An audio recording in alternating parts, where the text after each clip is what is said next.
वो अक्सर मुझे कभी मीठी मीठी और कभी प्यासी निगाहों से देखा करती थी। इसका शादीशुदा भाई जीवन दास अपनी बीवी और 2 नौउम्र बच्चों के साथ अलग झोंपड़े में रहता था। सरदार के झोंपड़े में एक वो खुद, इसकी बीवी उषा और बेवा बेटी रत्ना देवी रहती थी। मेरी रहाइश सरदार के बराबर वाले झोंपड़े में एक छोटी सी मुड़ी की सूरत में थी। मैं अपनी कुटिया में एक रात सोने की तैयारियां बांध रहा था कि एक आहट पाकर चौंक पड़ा और जल्दी से उठकर बैठ गया। ये मेरा एक फितरी अमल था, क्योंकि मैं कुछ ऐसी ख़तरनाक सूरत हाल से दो चार था कि मुझे अपने साये से भी मुहतात होकर रहना पड़ता था। मैंने झुग्गी के अंदर एक बदनुमा बांस से झूलती लालटेन की रोशनी में दरवाजे की तरफ देखा। दरवाज़ा क्या था, एक तंग चौखट पर पैबंद ज़दा टाट झूल रहा था। टाट को सिरकाती हुई रत्ना अंदर दाखिल हो गई। रात के इस पहर इसे यूं अचानक और राजदारी से अपनी झुग्गी में पाकर मैं बुरी तरह ठटक गया, बल्कि घबरा गया था। क्यों रे, यूं बड़बड़ क्यों देखत हो? क्या पहले कभी नहीं देखत हो? वो ठनक कर बोली। रत्ना, तुम इस वक्त? मैं परेशानी से बोला। यह चंडाल चौकड़ी मुझे किसी वक्त भी मरवा सकती थी। अगर सरदार या कबीले के किसी आदमी ने इसे यहाँ देख लिया तो मेरी शामत ही आ जानी थी। क्यों रे, डरता काहे को है? तेरे को कोई कुछ नहीं कहेगा, इसलिए कि बापू का तो खास आदमी है। वो लापरवाहियाना अंदाज में मुस्कुराते हुए बोली। मस्तानी चाल चलती हुई मेरे करीब मेरे साथ चारपाई के पाइनी पर बैठ गई और लगी मुझे प्यासी निगाहों से देखने। मैं इसकी इस दीदा दिलेरी और ख़तरनाक बेबाकी पर बुरी तरह सटपटा गया था और इससे ज़्यादा परेशान भी। ताहम मैंने इसे हटेली को प्यार से समझाते हुए कहा, देखो रत्ना, तेरा इस तरह रात गए मेरे पास आना अच्छा नहीं लगता। किसी ने देख लिया तो तेरा तो शायद कुछ नहीं बिगड़े, मगर मैं बेमौत मारा जाऊंगा। मेरी बात पर इसने जैसे ही ज़ोर से हंसने के लिए मुंह खोला तो मैंने इसकी आवाज़ बाहर तक सुनाई देने के डर से फ़ौरन इसके मुंह पर अपना हाथ रख दिया। इसकी हंसी दबकर रह गई, मगर फिर दूसरे ही लम्हे इसने मेरे हाथ को पकड़कर बेख्तियार बोसा ले लिया। मैंने यूँ झटक कर अपना हाथ इसके होंठों से हटा लिया, जैसे किसी नागर ने मुझे डस लिया हो। तू इतना डरता क्यों है मुझसे रे? इसलिए कि मैं सरदार की बेटी हूँ, वो होले से मोहब्बत भरी मुस्कुराहट से बोली। जाहिर है, और क्या वजह हो सकती है, मैंने बेख्तियार कहा। तू बापू की चिंता न कर, वो बोली। देख, तू यूं कर, फिर मेरे बापू से अपने वास्ते मेरा हाथ मांग ले। इसने जैसे मेरी ठटकी हुई समातों पर धमाका किया। ये क्या कह रही हो तुम? सरदार तो मुझे ऐसी जुर्रत पर खड़े खड़े कबीले और बिरादरी से निकाल बाहर करेगा? मैंने लहजे में खौफ समोते हुए चालाकी से कहा। इस बेचारी को क्या पता था कि मैं एक मुसलमान था और वो हिंदू कोहली। वो मेरा बापू है, मैं इसे अच्छी तरह जानती हूँ और वो तुम्हें कुछ नहीं कहेगा, बल्कि वो तो खुश हो जाएगा। तू बात तो करके देख। वो बच्चों की तरह जिद करने लगी। अब तो मेरे 14 तबक रोशन हो गए थे। मैंने यही बेहतर समझा कि अपनी असलियत बताने के बजाय इसे यही बताऊं कि मुझे अपने सरदार से इसकी बेटी का अपने लिए रिश्ता मांगने से खौफ महसूस होता था। लिहाजा कानों को हाथ लगाते हुए मैं इससे बोला, ना बाबा, मुझ में इतनी हिम्मत नहीं है। क्या मैं तुझे अच्छी नहीं लगती? इसने खफा होने वाले लहजे में कहा। मुसलहत और मौजूदा संगीन हालात का तकाजा यही था कि मैं इसे खुद से नाराज़ न होने दूं, क्योंकि मैं ऐसी खुदसर और सरकश लड़कियों की हज़ियानी फितरत से अच्छी तरह वाकिफ़ था, जो अपने मकसद के हसूल की खातिर बड़े बड़े मसाइल खड़े कर सकती थी। लिहाजा मैं इसे चमकारते हुए मुस्कुरा कर बोला, ये बात नहीं है रत्ना। तो फिर क्या बात है? वो तनिक होकर बोली। मैं चंद सानिये पुरसोच खामोशी के अंदाज में अपने होंठ काटता हुआ फिर बोला, रत्ना, मैं तेरा हाथ मांगने से पहले तेरे बापू की अच्छी तरह खिदमत चाकरी करना चाहता हूँ। तू चिंता न कर, जब मैं ये महसूस करूँगा कि वो अब मुझे अपने बेटों की तरह चाहने लगा है तो फिर मैं इसके कदमों में सर रख कर तेरा हाथ अपने लिए मांग लूँगा। सच्ची इसकी आंखें खुशी से चमक उठी। बिल्कुल सच, मैंने मुस्कुरा कर कहा। इसके बाद वो मुतमईन होकर चली गई। सर्दी के बावजूद मुझे अपनी पेशानी पर पसीने की नन्ही नन्ही बूंदों का एहसास होने लगा। बहरतौर इस चंडाल के जाने के बाद मैंने सुख की सांस ली। इसके बाद दोबारा झलंगा चारपाई पर दराज हो गया। खाना बदोशों का सरदार रामू कोहली मेरे लिए खासा सूदमंद साबित हो रहा था। वो मुझ पर ख़ास तौर पर मेहरबान था। शायद इसकी एक अहम वजह यह हो कि वो एक जवान बेटी का बाप भी था, बेटी भी वो जो जवानी में ही बेवा हो गई। मैं भी एक ऐसे ज़रूरतमंद बाप की उल्फत और नज़र करम को अच्छी तरह पहचानता था और इसकी बात से फ़ायदा उठाते हुए मैं इसे गाहे बगाहे सत्यपाल के बारे में कुरेदता रहता था।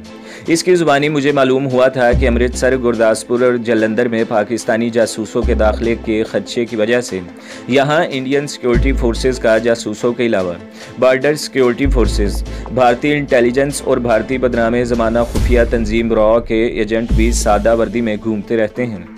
सत्यापाल भी इन्हीं फोर्सेस का एक अहम कारपुर्जा है।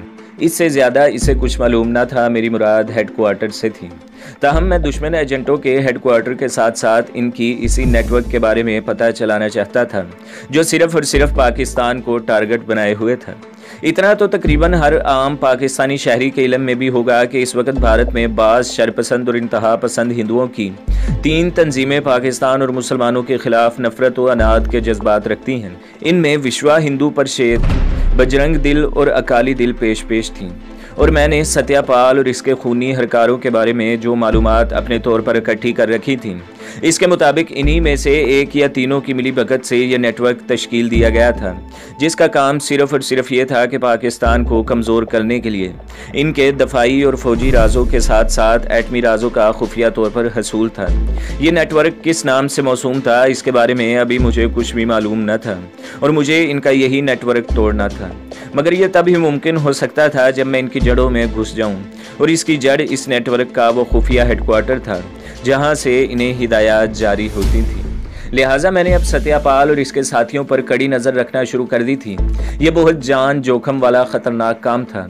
मैं हर सूरत इस मिशन को पूरा करने का अज़म मुसम्मम कर चुका था। मैं कोशिश किया करता था कि खाना बदोशों के चंद अफराद की टोली की सूरत में शहर गर्दी करता रहता था, ताकि किसी भारतीय एजेंट को मुझ पर शुबा न हो सके। बवक्ते ज़रूरत मैं तन्हा भी ये काम निपटाने की कोशिश करता था। इस रोज़ सहपहर को भी ऐसा ही हुआ। मैंने सत्यापाल के मकान का एक चक्कर लगाया तो चौंक पड़ा। इसके मकान के सामने एक बहुत बड़ा ट्रक खड़ा था, जिसके अकबी हिस्से में एक बहुत बड़ा रेडार भी नस्ब था। मुझे ये अंदाज़ा लगाने में चंदा देर न लगी कि ज़रूर ये ट्रक इनके खुफिया हेडक्वार्टर से ही आया होगा, जो तरसील वगैरह का काम अंजाम देने के लिए इस्तेमाल होता था। अब मैंने एक ख़तरनाक कदम उठाने का फ़ैसला किया। मुझे अंदाज़ा था कि ये ट्रक वापस ज़रूर इनके हेडक्वार्टर का ही रुख करेगा, और अब मैं किसी तरह इस ट्रक के अंदर बैठकर छुपना चाहता था। चुनाचा मैंने गर्दो पेश पर नज़र डाली और फिर ट्रक के करीब जाकर इसका जायज़ा लेने लगा। ड्राइविंग सीट में तो छुपने का सवाल ही पैदा ना होता था, अलबत्ता जंगले वाले हिस्से में छुपने के लिए खासी कुशादा जगह थी। मैं अब वापस खाना बदोशों के कबीले का रुख नहीं करना चाहता था। चुनाचा मैंने इधर उधर मटर गश्त करने के बाद जब रात सर पर आई तो सत्यापाल के मकान की तरफ बढ़ा। यूं भी मैं इसके करीब था। ज़रा ही फासले पर था कि मैंने अचानक इस मज़कूरा ट्रक को स्टार्ट होते हुए देखा। अब इसकी हेडलाइट्स भी रोशन हो चुकी थीं। मैं छुपते छुपाते ज़रा करीब पहुंचा और बगौर ट्रक सवारों की तादाद गिनने की कोशिश की। ड्राइविंग कैबिन में ड्राइवर समेत 3 अफराद बराजमान थे। इनमें सत्यापाल का ख़ास आदमी सुनील भी मौजूद था, जबकि ट्रक के अकबी हिस्से में सिर्फ 2 अफराद मौजूद थे। ट्रक स्टार्ट होकर आगे बढ़ा। अभी इसकी रफ्तार हल्की थी। मैंने शॉर्टकट रास्ता अपनाया और दौड़ता हुआ इसके रास्ते के मोड़ पर पहुंचकर रुक गया, जिधर से ये ट्रक गुजरना था। पहले तो मेरा मंसूबा यही था कि दुश्मनों के इस खुफिया हेडक्वार्टर तक पहुंचने से पहले यहाँ सत्यापाल और सुनील को भी मौत की नींद सुला दूं और इसका मकान भी तबाह कर डालूं, जो बिलाशुबा इनका एक ज़ेली हेडक्वार्टर था। मगर मैं इस मौके को भी ज़ाया नहीं करना चाहता था। लिहाजा मैं रास्ते के मोड़ पर कद आदम और घनी झाड़ियों में दबक कर बैठ गया। मेरी नज़रें सामने आने वाले ट्रक की हेडलाइट्स पर मरकूज़ थीं। ट्रक अब खासी तेज़ रफ्तारी के साथ खिड़खिड़ाता हुआ बढ़ता चला आ रहा था। मेरा दिल बेतहाशा धड़क रहा था। मोड़ के करीब पहुंचकर ट्रक की रफ्तार बतदरीज कम होने लगी। मैं होशियार हो गया। ट्रक अब धीमी रफ्तार के साथ मोड़ काटने लगा। फिर वो जैसे ही मेरे करीब से गुजरने लगा तो मैं लपक कर इसके अकब से नमूदार होते हुए जंगले पर जा लटका। मोड़ काटते ही ट्रक की रफ्तार भी तेज़ होती चली गई। मैं मजबूती से ट्रक के पिछले जंगले को पकड़कर इसके साथ चिपका खड़ा था। फिर मैंने कैनूस हेड की झुरी से अंदर झांका तो 2 अफराद एक बोतल पीते दिखाई दिए।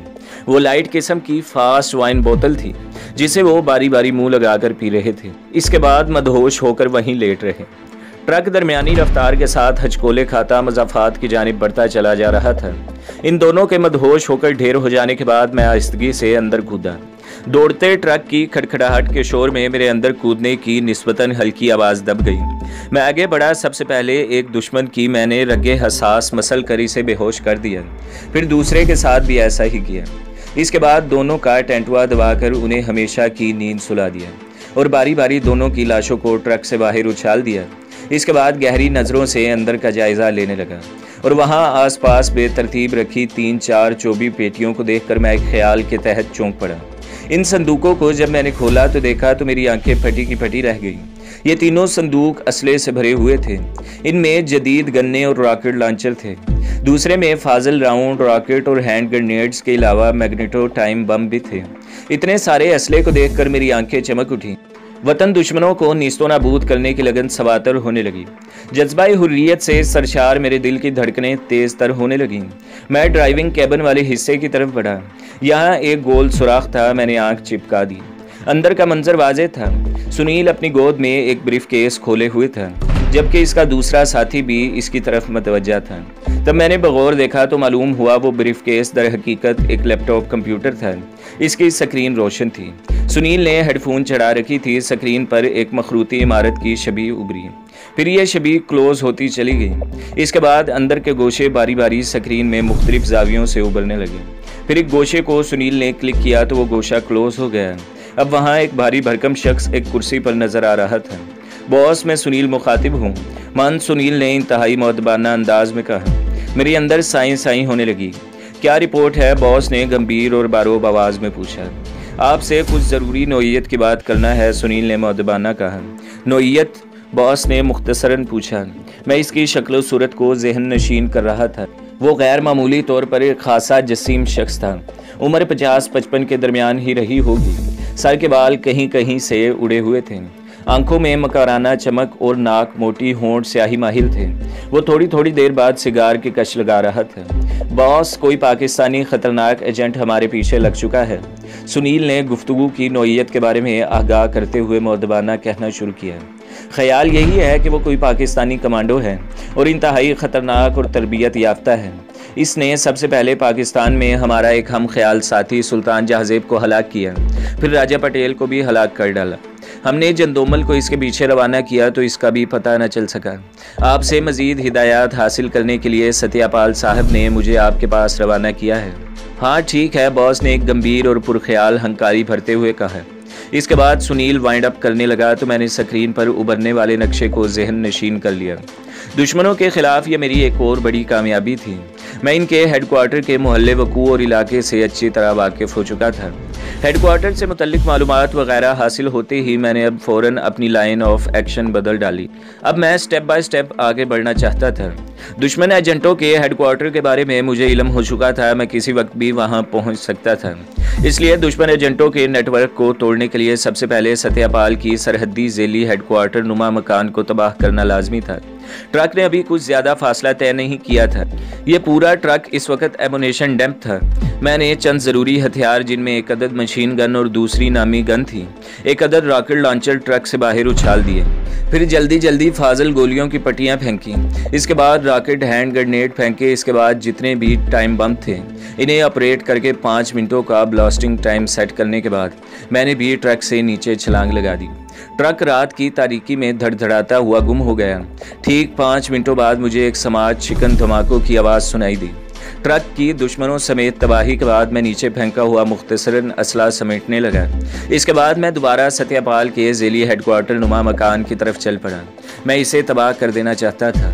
रात के आखिरी पहर में सत्यापाल के मकान के करीब पहुंचा। चूँकि ये इनके अपनी सरहदी इलाके में वाक़या था, इसलिए वहाँ आसपास सन्नाटा तारी था। अंदर सत्यापाल और इसके आदमी महवे ख्वाब थे। पूरी बस्ती में सन्नाटा छाया हुआ था।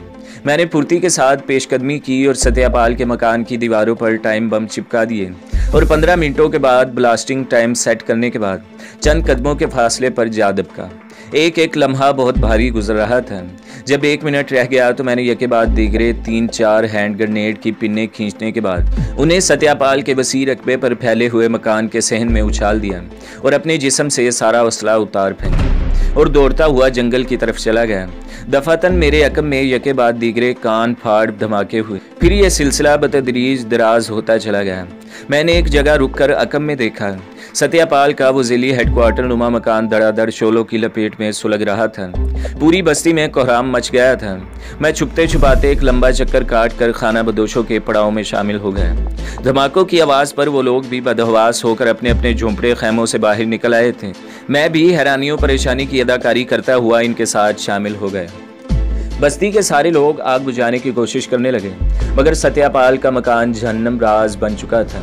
फायर ब्रिगेड की गाड़ियां भी शहर से आ चुकी थीं, मगर उन्हें भी आग बुझाने में कई घंटे लग गए। बाद में ये जानकर मुझे तस्कीन हुई कि अंदर सत्यापाल समेत सब दुश्मन एजेंट जल मरे हैं। मेरा अगला कदम दुश्मन के असल हेडक्वार्टर की तरफ था, मगर मैं इसे तबाह करने से पहले इनके नेटवर्क से मुतल्लिक मालूमात हासिल करना चाहता था, ताकि इनके सरकर्दा लोगों को चुन चुन कर जहन्नम हासिल कर सकूं। चुनाचा मैं अभी खाना बदोशों के भेस में इन्हीं के साथ ही रहना चाहता था, मगर सिर्फ एक दिन के लिए, क्योंकि मुझे अंदाज़ा था कि इस तबाही के बाद यहाँ बड़ी सख्त छानबीन और तलाशी होगी। लिहाजा मैं इस दिन बाद दोपहर खामोशी के साथ एक मुसाफिर लारी में बैठकर शहर रवाना हो गया। दुश्मनों का हेडक्वार्टर मुंबई के शहर बड़ौदा में था, लेकिन मैंने ड्राइविंग कैबिन के सुराख से सुनील के लैपटॉप की स्क्रीन में उभरे हुए नक्शे में जो अहम पॉइंट ज़ेन नशीन किए थे वो बड़ौदा से खलीज कम्भात तक फैले हुए थे, और सिर्फ बड़ौदा के नीम पहाड़ी इलाके से लेकर खलीज कम्भात तक गोल दायरों को एक डार्क लाइन से निशान खींचा गया था। गोया मुझे बड़ौदा के नीम पहाड़ी और जंगलाती इलाकों से लेकर खलीज तक के साहिली इलाकों को भी ट्रेस करना था। बहर तौर मैं शहर पहुंचकर टर्मिनस पर उतर गया और यहां से पहले दिल्ली जाने वाली ट्रेन में सवार हो गया। दिल्ली उतरने के बाद मैं कोटा एक्सप्रेस में सवार हो गया। कोटा तकरीबन 250 किलोमीटर के फासले पर था। वहां उतरकर मैं रतलाम मेल में सवार हो गया। वो सीधी बड़ौदा जाती थी। बड़ौदा के बाद भड़ौंच आता था। इसके बाद खलीज खंबात तक रेल का रास्ता न था, अलबत्ता रोड सवारी मिल सकती थी। मैं रात 8 बजे के करीब रतलाम मेल में सवार हो गया था। मैंने दानिस्ता सेकंड क्लास का टिकट लिया था। जिस बोगी में सवार हुआ वो मुसाफिरों से खचाखच भरी हुई थी। मुझे बैठने को सीट न मिल सकी। सफ़र तवील था और बड़ौदा का स्टेशन सुबह 10 बजे मुतवक्के था। बहर तौर मैं भी दूसरे बेठिकाना मुसाफिरों की तरह बोगी के फर्श पर ही बैठ गया। एक साबका आर्मी ऑफिसर होने की वजह से मैं इन इलाकों से अच्छी तरह आगाही रखता था। रतलाम मेल ने विसल दी और प्लेटफॉर्म पर धीरे धीरे रेंगना शुरू कर दिया। शुक्र था कि मौसम सर्द न था, वरना तो मेरे पास सर्दी से बचाव के लिए कुछ भी न था। गर्म चादर या स्वेटर तो एक तरफ रहा, ऊनी मफलर तक न था। लेकिन जैसे ही ट्रेन राजस्थान के सहराई इलाके से निकली तो हल्की हल्की ठंड का असर गालिब आने लगा, मगर इसका तदारक मैंने यूँ किया कि फर्श पर बैठे हुए मुसाफिरों के साथ लगकर बैठ गया। ट्रेन के साथ बड़ा अजीब मसला महसूस हो रहा था। कभी तो वो तेज़ दौड़ने लग जाती और कभी बिल्कुल ही सुस्त हो जाती। इतनी के बासानी कोई मुसाफिर नीचे उतरकर पेशाब करके दोबारा सवार हो जाता था। शायद ये लूप लाइन थी इसलिए, वरना तो मेन लाइन पर एक दूसरे के पीछे तेज़ रफ्तार ट्रेनें दौड़ती रहती हैं। इस लाइन पर दूसरी ट्रेनों के आने में एक खासा तवील वक्फा था, बल्कि पूरे 12 घंटे का वक्फा। मैं सुकड़ा सिमटा बैठा सोचों में गुम था। सुल्तान और राजा पटेल की हलाकत और फिर इससे रेड फाइल हासिल करके इसे ज़ाया कर देने के बाद मैं अब सत्यापाल समेत इसके आदमियों मकान को आग और बारूद में झोंक कर मैं अपने इस मिशन के 50% कामयाबी हासिल कर चुका था और दुश्मनों के लिए एक ख़तरनाक हवा की सूरत इख्तियार कर चुका था। वो अब यकीनन भूखे और खूनख्वार भेड़ियों की मानित अपने दांत नकोसे मुझे ढूंढते फिर रहे होंगे।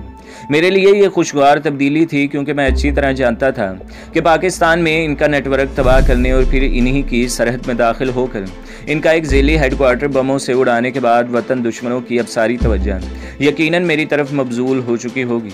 लिहाजा मैं भी अब इन लोगों को तंगी का नाच नचाने का फैसला कर चुका था। ट्रेन कई छोटे छोटे स्टेशनों पर रुक रही थी और बसा औकात इसका स्टाफ किसी स्टेशन पर इतना तवील हो जाता कि यूँ महसूस होने लगता जैसे ड्राइवर चलाना ही भूल गया हो। मुसाफिरों का रश अब कम होने लगा था। इसके बाद मुझे एक अलग थलग सीट मिल गई। मैं फ़ौरन वहाँ जाकर बराजमान हो गया और खिड़की से बाहर तारीकी में बेमकसद घूरने लगा। ज़रा देर बाद ट्रेन एक और स्टेशन पर रुकी तो मेरे सामने वाली सीट से भी एक मुसाफिर नीचे उतर गया। मैंने अपनी दोनों टांगें सामने की खाली सीट पर फैला दी, मगर मुझे ज़्यादा आराम नसीब ना हो सका। एक मुसाफिर सवार हुआ और इसके बाद एक नौजवान जोड़ा भी सवार हुआ। लड़की की उम्र बमुश्किल 18-20 साल के दरमियान रही होगी, जबकि लड़का भी ज़्यादा बड़ा न था। लड़की ने बगीची थाम रखी थी। दोनों ही मुझे परेशान और हवास बाख्ता नजर आ रहे थे और जल्दी से दाएं जाने वाली सीटों पर विराजमान हो गए, जबकि पहले वाला मुसाफिर जो एक करख सूरत और अधेड़ उम्र था वो इन दोनों को घूरते हुए मेरे सामने वाली सीट पर बैठ गया। लेकिन बावजूद इसके वो गाहे बगाहे इस परेशान और मुस्तरब अलहाल जोड़े को घूरने भी लगता था।